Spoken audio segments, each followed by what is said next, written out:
मंगलाचरण के लिए हाथ जोड़ लेंगे। सर्वेषु मे प्रियं गुणेषु प्रमोदं क्लिष्टेषु जीवेषु कृपापरत्वं माध्यस्ते भावं विपरीतवृत्तो सदा ममात्मा विदधातु देव। जब अनंत सिद्ध परमेश्वरी भगवान की, जो देवादिदेव कुंतनाथ भगवान की, परम पूज्य आचार्य मित्रति गुरुदेव की, परम पूज्य दिव्य तपस्याचार्य सुंदर सागर जी गुरुदेव की, परम पूज्य हरिका श्रीमती माता जी की, हरिका संघ की, जिनवाणी माता की, श्रीमद जैन धर्म की, माता जी के चरणों में वंदना भी करते हुए, तीनों साधुओं के चरणों में इच्छा भी करते हुए आगम के शब्दों को आपके समक्ष याद है। हम क्या पढ़ रहे हैं? सामयिक पाठ। कहां तक पहुंच गए थे? कितने श्लोक हो गए थे? 9। कितने हो गए थे? लास्ट टाइम क्या पढ़ा था हमने? अतिक्रम, व्यतिक्रम, अतिचार और अनाचार। अतिक्रम मतलब मन की शुद्धि का नाश, व्यतिक्रम मतलब कि उसके अनुरूप सामग्री इकट्ठा करना, मर्यादा का उल्लंघन करना। अतिचार मतलब एक बार विषय में प्रवृत्ति करना, और अनाचार मतलब व्रतों को ही कि हमने कोई नियम भी लिया था वो भूल ही जाना और अपना रोज की आदत बना लेना, उसमें आसक्ति कर लेना, वो क्या हो जाता है? अनाचार हो जाता है। तो अब आचार्य विद्यार्थी गुरुदेव कह रहे हैं अपने शिष्य से कि हे शिष्य, अगर तूने मन की शुद्धि का काम कर लिया हो, तूने मन की शुद्धि कर ली हो, तो तू अब ज्ञान की शुद्धि का प्रयत्न कर। क्योंकि अगर अपना ज्ञान शुद्ध नहीं होगा तो हमें सम्यक ज्ञान नहीं होगा, तो हमारा चारित्र भी सम्यक होने वाला, और जब ज्ञान और चारित्र सम्यक नहीं होगा तो हमें बोधि की प्राप्ति, और बोधि की प्राप्ति नहीं होगी तो केवल ज्ञान की भी प्राप्ति होने वाली नहीं है। तो इसीलिए उस ज्ञान की शुद्धि का प्रयत्न कर। क्योंकि हम क्या करते हैं? हे गुरुदेव क्या कह रहे हैं? भगवान हमारे द्वारा अगर अहंकार के वशीभूत होकर, और किसके वशीभूत होकर? अज्ञान के कारण मैंने क्या कर लिया हो? ज्ञान का दुरुपयोग कर दिया हो। क्योंकि व्यक्ति क्या करता है? दूसरों का गुरु जल्दी बन जाता है, क्योंकि गुरु बनने में क्या आता है? बड़ा मजा और बड़ा आनंद आता है। तो मैंने अहंकार के वशीभूत होकर अज्ञान के कारण उस ज्ञान में दोष लगाया हो। तो यहाँ पर आचार्य देव कह रहे हैं कि ज्ञान की भूल बड़ी खतरनाक है, आत्मघातक है। इसीलिए उस ज्ञान की शुद्धि के लिए तुम सरस्वती देवी से क्या करो? क्षमा मांगो और अपनी ज्ञान की शुद्धि करो। तो आगे के श्लोक में यही बता रहे हैं कि हमने कैसे कैसे ज्ञान में दोष लगाया है, सब में ज्ञान में दोष लगाया है, और कैसे हमने उसको दोष किया है और कैसे हमें उससे छूटना। तो पढ़ते हैं, यदर्थमात्रा पदवाक्यहीनं मया प्रमाद्यादि किंचनोक्तं तन्मे क्षमित्वा विदधातु देवी सरस्वती केवल बुद्धिलब्धि। क्या कह रहे हैं? यदर्थ मात्रा पदवाक्यहीनं, मैंने अर्थ का अनर्थ किया हो, पद और वाक्य में हीनता की हो, वो भी किसके कारण? प्रमाद के कारण। प्रमाद के आदि से क्या लेंगे? प्रमाद के कारण, कषाय के कारण, योगों की चंचलता के कारण और मिथ्यात्व के कारण। तो तन्मे क्षमित्वा विदधातु देवी, हे सरस्वती देवी उसको क्या करो? मुझे क्षमा करो, और मुझे क्षमा करके क्या करो? केवल बोधि लब्धि, मुझे केवल ज्ञान की प्राप्ति करा दो। क्या कह रहे हैं? कि मैंने प्रमाद के कारण, कषाय के कारण, योगों की चंचलता के कारण और मिथ्यात्व के कारण जो ज्ञान का दुरुपयोग किया है, जो सच्चे ज्ञान में मैंने दोष लगाया हो, तो मुझे वो क्षमा करके केवल ज्ञान की उपलब्धि हो, जिससे मेरा क्या हो जाए? मेरा मोक्ष हो जाए। तो हम लौकिक में भी देखते हैं कि हम क्या करते हैं, हम बड़ी बड़ी पढ़ाई करना चाहते हैं, लॉयर बनना चाहते हैं, एमबीए करना चाहते हैं, डॉक्टर, इंजीनियर, और ये सब करने के लिए कितनी कोशिशें करते हैं। अपना घर छोड़ के बाहर जाते हैं, जाते कि नहीं जाते, हॉस्टल में अकेले रहते हैं, और कुछ लोग तो क्या करते हैं, देश को छोड़कर विदेश चले जाते हैं। ये सब क्यों करते हैं? ताकि हमें ज्ञान प्राप्त हो और हमारी जो लाइफस्टाइल है वो अच्छे से चले, मुझे एक अच्छी जॉब मिले, उसका पेमेंट अच्छा हो, और फिर क्या हो, उससे क्या होता है, एक तो धन भी प्राप्त होता है और साथ में रिस्पेक्ट भी आती है, लोग आदर की दृष्टि से देखते हैं और सम्मान देते हैं। लेकिन ये जो ज्ञान है वो क्या है, एक भव तक ही रहने वाला है, लेकिन फिर भी ये इतना मूल्यवान है, इतना कीमती है कि हमें ये लौकिक ज्ञान होता है तो हम समाज में आदर को प्राप्त होते हैं और हमारा जीवन यापन अच्छे से चलता है। तो सोचो वो पारलौकिक ज्ञान कितना मूल्यवान होगा, वो कितना कीमती होगा, क्योंकि वो क्या करता है, हमें इसी जन्म से नहीं, जन्म जन्मांतर हमें हमारे भवांतर क्या करने वाला है, नाश करने वाला है, और जो सिर्फ एक भव तक नहीं, जो हमेशा बना रहने वाला है और हमारे साथ में जाने वाला है। तो वो ज्ञान कितना इंपॉर्टेंट होगा।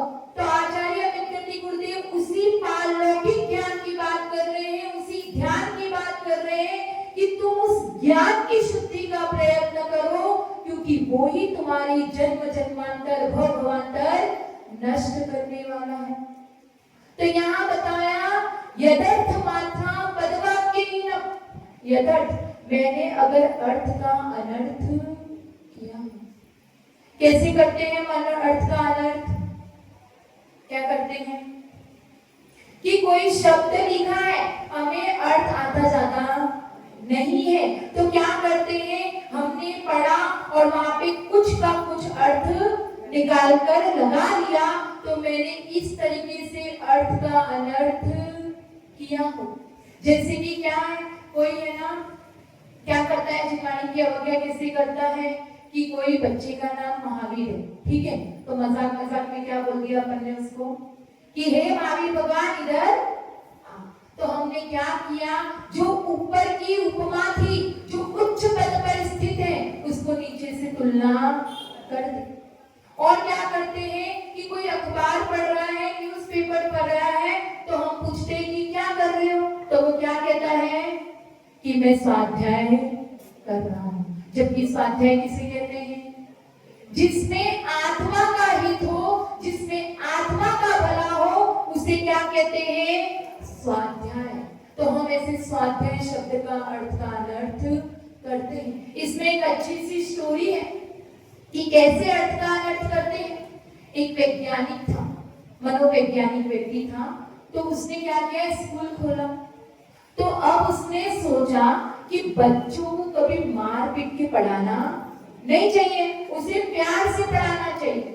तो उसको एक ऐसे शिक्षक की आवश्यकता थी।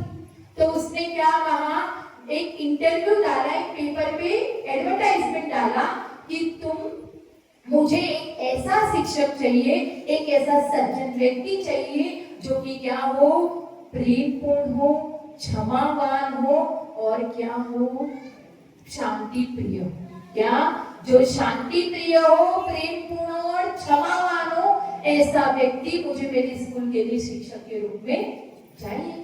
अब वो न्यूज देखकर, वो एडवर्टाइजमेंट देखकर, जब इंटरव्यू वाला इंटरव्यू ले रहा था, तो सबसे पहला उम्मीदवार कौन आया, जिसने लाल लंगोट पहन रखी थी और जो मूंछों को ताव देता हुआ एक ऐसा पहलवान आया।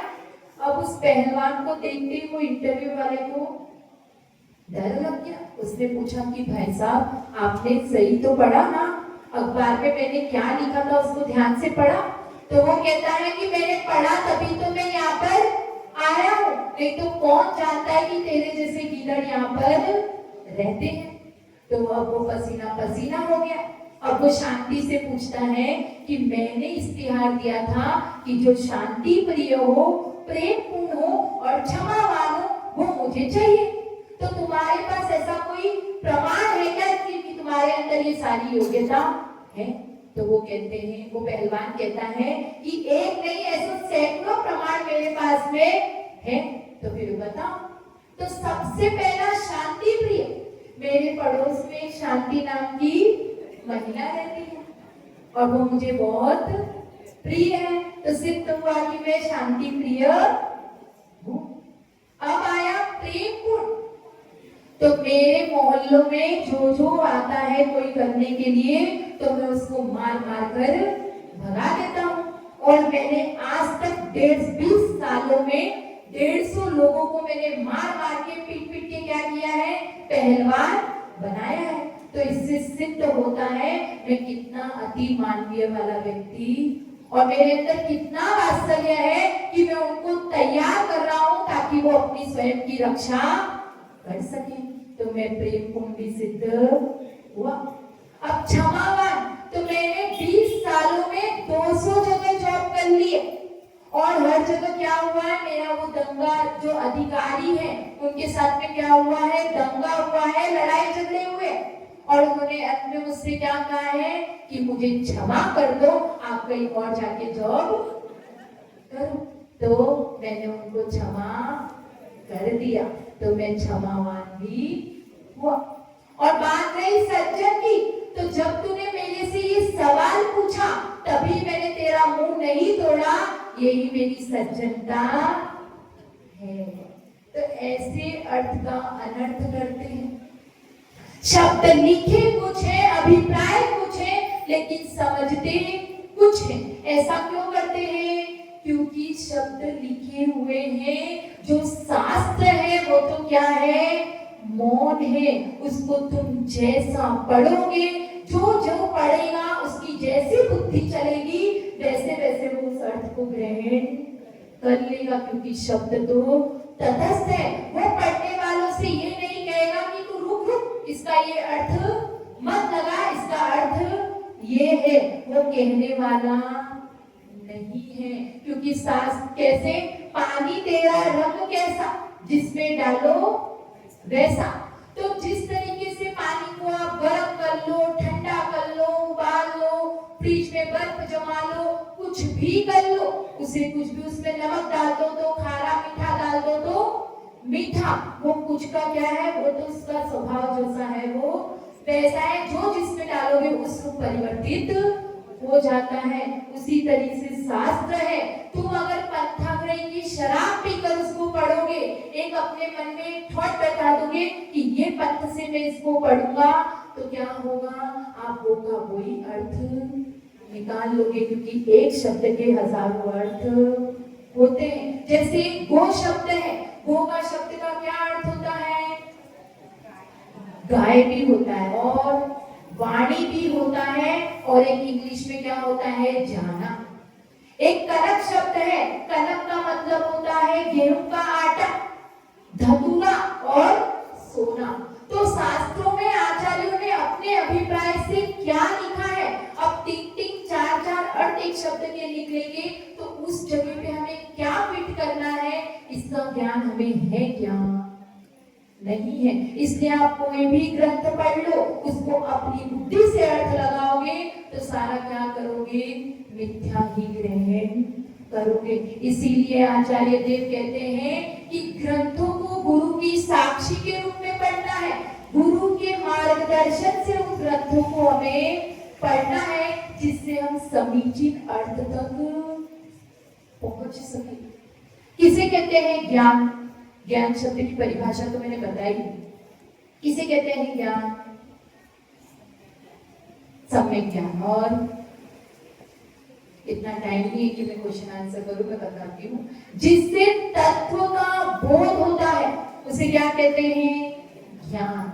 जिससे मन का निरोध होता है और जिससे आत्मा शुद्ध होती है उसे कहते हैं ज्ञान। जिससे राग और द्वेष से विरक्ति होती है और मोक्ष मार्ग में प्रवृत्ति होती है, उससे राग होता है, उसे कहते हैं ज्ञान, और ज्ञान सम्यक ज्ञान। कौन सा ज्ञान? सम्यक ज्ञान। जब हंस और बगुला दोनों क्या है? सफेद है कि नहीं? हंस और बगुला। लेकिन जब पता तब चलता है जब दूध और पानी को अलग करने की बात आती है, तब हमें पता चलता है कि हंस कौन है और बगुला कौन है। इस भेद विज्ञान से हमारा सम्यक ज्ञान पता चलता है, क्योंकि सम्यक ज्ञान उसी के पास है जो अपनी भूल को स्वीकार करने में तत्पर है, जिसने अहंकार को, जिसने कषायों को छोड़ दिया है और अपनी भूल को स्वीकार करके सरस्वती देवी के सामने क्या करता है? क्षमा मांगने को तत्पर रहता है, गुरु के चरणों में क्षमा मांगने को तत्पर रहता है। उसी का ज्ञान सम्यक ज्ञान है। एक तो ज्ञान सबके पास है। ज्ञान दो प्रकार के होते हैं, होता है मिथ्या ज्ञान और एक होता है सम्यक ज्ञान। ज्ञान तो सबके पास है, लेकिन जब उसमें समीचीन शब्द लग जाता है तभी वो ज्ञान क्या कहलाता है? सम्यक ज्ञान कहलाता है। तो अगर हमें उस सम्यक ज्ञान को पाना है और मिथ्या ज्ञान से छूटना है, तो हमें कुछ का कुछ अर्थ नहीं लगाना है। हमें नहीं आता है तो गुरु के चरणों में रहकर उसको समझना है, सीखना है, तभी उसका प्रचार प्रसार करना है। तो अर्थ का अनर्थ किया हो, फिर आया पद वाक्य हीनम। क्या किया हो? मैंने पद और गद्य में क्या किया हो? वाक्यों में शब्दों की हीनता कर दी। कहीं पर बड़ी ई की मात्रा, छोटी ई की मात्रा थी, वहां पर क्या कर दिया? बड़ी ई की मात्रा लगा दी। कहीं पर बड़ा ऊ की मात्रा थी, वहां पे छोटे ऊ की लगा दी। ऐसे न जाने कितनी गलतियां हम करते हैं। और ये सब किस वजह से करते हैं? किस वजह से होता है? एक तो प्रमाद के कारण, दूसरा कषाय के कारण, और तीसरा अज्ञान के कारण, और चौथा मन वचन काया की चंचलता के कारण। प्रमाद के कारण कैसे करते हैं? कैसे करते हैं? बस हमें ना पढ़ने में आलस आ रहा है, लेकिन ये पढ़ना तो है ही क्योंकि मेरा नियम है। तो हमने क्या किया? उस नियम की पूर्ति के लिए पढ़ना चालू कर दिया, और कुछ भी ध्यान उसमें हम दे ही नहीं रहे कि सही पढ़ रहे हैं या गलत पढ़ रहे। तो उस समय मेरे से जो मात्रा में हीनता कम ज्यादा हुई है, और कभी कभी क्या करते हैं? शब्दों को उल्टा भी पढ़ लेते हैं, शब्दों का उच्चारण भी सही नहीं करते हैं। तो ये सब कुछ प्रमाद के कारण और कषाय के कारण कैसा होता है कि हमें क्रोध आ रहा है, तो क्रोध आ रहा है तो क्या गुस्से में है, और यहाँ पर 4 बजे हमारी क्लास लगती है और मैं ही पढ़ाने वाली हूँ, क्योंकि मैं ही पढ़ती हूँ हमेशा शास्त्र, सब तो सुनते हैं। तो अब घर से कुछ बात हुई, गुस्सा आ रहा है, और इतना जल्दी जल्दी पढ़ रहे गुस्से में कि खुद ही नहीं समझ रहे उसमें क्या पढ़ के क्या गलती हमसे हुई है, और ध्यान भी नहीं दे रहे और आगे बढ़ते जा रहे। मान के वशीभूत होकर किसी ने हमसे अर्थ पूछा और हमें आता नहीं है, लेकिन मैं नहीं बताऊंगी तो ये क्या बोलेगा कि मुझे कुछ नहीं आता है, मुझे इसका अर्थ भी नहीं आता है। तो वहां पर अपना क्या करना?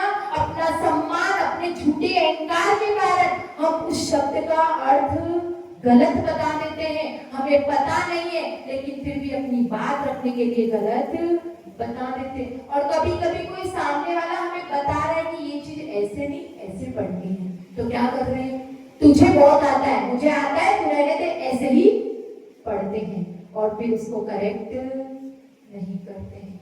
फिर मायाचारी, माया के वशीभूत होकर कैसे करते हैं? वो ऐसे ही कि अर्थ हमें आता नहीं, लेकिन फिर भी हमने बता दिया, और क्या कर दिया कि मुझे नहीं आता है, ये बात हमने छिपा ली। और कभी कभी क्या होता है, हमने गलत पढ़ा है, हमें पता है मुझे ये पढ़ना नहीं आता है, जैसे जिनसे ऐसा नाम है, तत्वा सूत्र है, कुछ शब्द हमें पढ़ना नहीं आता है, तो उसको इतना फास्ट पढ़ लेते हैं कि सामने वाले की समझ में ही न आए और मेरी गलती छिप जाए। तो ऐसी मायाचारी की हो और लोभ के वशीभूत होकर लालच के कारण मैंने क्या किया हो? ज्ञान को दोष लगाया हो। इसमें भी एक कहानी है, शॉर्टकट में समझाती हूँ, टाइम हो रहा है। कि एक जो था पंडित था, वो राजा को रोज क्या करता था, शास्त्र सुनाने जाता था। तो एक दिन क्या हुआ कि उसको कहीं बाहर जाना था, उसने अपने पुत्र से कहा कि आज तुम सुनाने चले जाना। अब वो पुत्र राजा को सुनाने चला गया। अब शास्त्र सुनाते सुनाते वहां पे एक लाइन उसने ऐसे पढ़ दी कि जो एक बूंद भी शराब पीता है वो नरक में जाता है। अब जैसे ही उसने सुना राजा ने, तो उसे गुस्सा आ गया, क्योंकि वो तो क्या करता था, पूरी की पूरी बोतल पीता था। अब उसको क्या कर दिया, कारागृह में डाल दिया और उसको सजा सुना दी। अब बाजार में उस पंडित को पता चला, तो वो दौड़े दौड़े राजा के पास आए कि राजा जी क्या हो गया, मेरे पुत्र ने ऐसी कौन सी गलती कर दी। तो वो कहते हैं, पूरी सारी घटना सुना देते। तो वो कहता है कि राजा जी आपने गलत समझा, उसने सही पढ़ा है लेकिन आपने समझा नहीं। जो एक बूंद शराब पीता है वो नरक में जाता है, लेकिन जो पूरी की पूरी बोतल पीता है वो वैकुंठ में स्वर्ग जाता है। तो यहाँ पर उसने शास्त्र के जो ज्ञान था उसमें दोष लगाया। किस वजह से? लालच के कारण, लोभ के कारण, कि उसे अपने पुत्र का जीवन बचाना था। तो इस तरह से कषायों के वशीभूत होकर, क्रोध मान माया लोभ के वशीभूत होकर मैंने जो ज्ञान में दोष लगाया है। और योगों की चंचलता, मन वचन काय की चंचलता, क्या कर रहे हैं, यहाँ पे माता जी पढ़ा रहे हैं लेकिन मन कहीं बाहर दौड़ने चला जाता है। वचन में कभी हमसे कुछ उपदेश देने बैठे हैं और वचन क्या कर दिया हमने, ऐसे बोल दिए कि उससे क्या हो गया, संदेह उत्पन्न हो गया। कभी कभी हम ऐसे शब्दों को प्रयोग कर लेते हैं कि सामने वाले का कुछ क्लियर नहीं होता है और वो कंफ्यूजन की स्टेट में आ जाता है और उसको संदेह उत्पन्न हो जाता है। और फिर काय की चंचलता, कि कुछ काय से ऐसा कर दिया हो कि देखने वाले ने कुछ और अर्थ निकाल दिया हो, तो ऐसा मैंने किया हो, क्योंकि मन बहुत ज्यादा ही विचलित होता रहता है। तो ऐसा मैंने किया हो तो मेरा वह दुष्कृत्य मिथ्या हो। और फिर बोला मिथ्यात्व, कि हमारा जब तक मिथ्यात्व है तब तक मैंने क्या किया, अज्ञान के कारण मैं पंथाग्राही से दूषित था। जो मैंने बस एक दिमाग में सेट कर लिया है उसी हिसाब से चलता है। क्योंकि देखो अपना क्या कहते हैं, जब तक तुम्हें किसी ने बताया, ठीक है, और तुम्हें वो ज्ञान है, लेकिन जब तक उस ज्ञान को करेक्ट करने वाला नहीं आता है तब तक तो तुम्हारा सम्यक्त्व है। लेकिन जब कोई हमें सामने गुरु बैठे हैं, वो बता रहे हैं कि इस शब्द का ये अर्थ यहाँ पे बैठेगा, ये नहीं बैठेगा, वो हमें सही दिशा बता रहे हैं, लेकिन फिर भी हम तो हमारी कट्टरता से बैठे हैं, उसका वही अर्थ लेकर चलना चाहते हैं। तब से हमारा क्या हो जाता है, वो ज्ञान मिथ्या हो जाता है, क्योंकि हमें सही बताने वाला मिल गया है लेकिन फिर भी हम हट करके बैठे हैं। तो इस तरीके से मैंने अर्थ का अनर्थ किया हो। और जो गद्य, गद्य मतलब जो टीका है और पद्य मतलब जो संस्कृत के श्लोक है, तो उसको पढ़ते वक्त मैंने मात्रा की हिंसा की हो, ज्यादा किया हो, शब्दों का गलत अर्थ लगाया हो, उल्टा पढ़ा हो और कषायों के वशीभूत होकर अज्ञान के कारण और लोगों की चंचलता के कारण जो सच्चे ज्ञान में दोष लगा हो, तो तन्मे क्षमित्वा विदधातु देवी, तो वो तन्मे क्षमित्वा, वो सारे के सारे दोष क्षमा करो हे सरस्वती देवी। और विदधातु मतलब धारण हो, क्या धारण हो, मुझे केवल ज्ञान की उपलब्धि हो, मुझे वो केवल ज्ञान की प्राप्ति हो। जय बोलो आज जय श्री सुंदर सागर जी गुरुदेव की, परम पुजारिका श्रीमती माता जी की।